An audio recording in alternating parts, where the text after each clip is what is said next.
गुरु प्रदत्त है। गुरु प्रदत्त उपासना, उपास्य देव, मंत्र और जो पद्धति बताई गई है, इसकी बड़ी महिमा है। मनमानी उपासना और गुरु प्रदत्त उपासना में बड़ा अंतर है। जो गुरु नाम देता है वो शबीज होता है, वो जगा हुआ होता है, उपासक के हृदय में जाकर के अपना प्रभाव दिखाता है, इसलिए गुरु महिमा है। आचार्य चरण कह रहे अपने घर में प्रियालाल को विराजमान करो। बहुत सहज कर्म बंधन से मुक्त होने का उपाय है।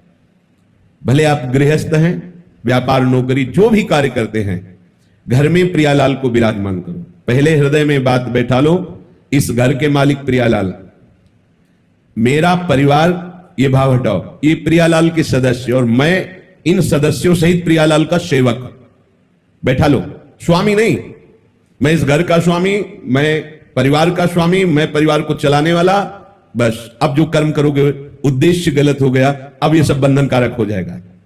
घर में प्रियालाल को विराजमान करने का मतलब है ठाकुर हुए प्रियालाल, स्वामी हुए प्रियालाल, हम सेवक और ये स्वामी के सदस्य। परिवार के जनों को अपनापन नहीं, अपनापन स्वामी में, सीधा हमारा स्वामी सेवक का संबंध और परिवार के सदस्य प्रियालाल के जन हैं। इस भाव से उनकी सेवा के निमित्त से जो भी कर्म किए जा रहे हैं वो तो सेवा है ही, पर घर में भी सेवा पद्धति का विस्तार करें। तांबूलम क्वचिदर्पयामि चरणौ संवाद। उत्तर दीजिए, राधे श्याम, हमारी सामर्थ्य नहीं है, आप पधारिए, आगे कहीं मांग लीजिए। ऐसा आप वहां गलत भावना करके ए भिखारी है चल भाग यहां से, बिल्कुल ऐसा नहीं, बिल्कुल ऐसा नहीं। गृहस्थ धर्म में सबसे बड़ी सावधानी अतिथि सत्कार है। कोई भी, भले कोई पाखंडी आया है, आप दरवाजा मत खोलिए, पर बाहर से राधे श्याम, वो कुछ भी बोल रहा है, हाँ हम तुम्हें 2 रोटी दे सकते हैं, अगर आप नहीं तो हमारे पास आगे धन की व्यवस्था या और जो आप मांग कर रहे हैं हम नहीं दे पाएंगे, आप जल पी लीजिए, आप रोटी ले लीजिए। वो भी घर में जब कोई पुरुष सदस्य हो तो गेट खोलिए, नहीं तो ऐसी व्यवस्था रखिए कि गेट के अंदर से ही दे दीजिए। सावधानी, समय का जैसा स्वरूप होता है वैसी ही मर्यादा कर रखनी चाहिए। जैसे जानकी जी अकेले पर्णकुटी में, तो लक्ष्मण जी ने रेखा खींच दी थी कि इसके बाहर मत जाना, अंदर से ही अगर कोई प्रश्न उत्तर हो तो अंदर ही करना, इस रेखा को कोई पार नहीं कर सकता। पर जानकी जी अतिथि सत्कार की विशेष भावना के कारण उस रेखा को पार कर गई, तभी रावण उठा ले गया। नहीं, सामर्थ्य नहीं थी, वो उसकी सामर्थ्य नहीं थी कि रेखा पार करे। ऐसा समय का है। अगर आपको ऐसा लगता है कि घर में कोई सदस्य नहीं पर अतिथि आया हुआ है तो आप बाहर, राधे श्याम, आपको अगर रोटी चाहिए तो दे सकते हैं, अन्यथा प्रणाम। कटु वचन बोलकर तिरस्कार करके भगाना मानो उसके पापों को स्वीकार करना।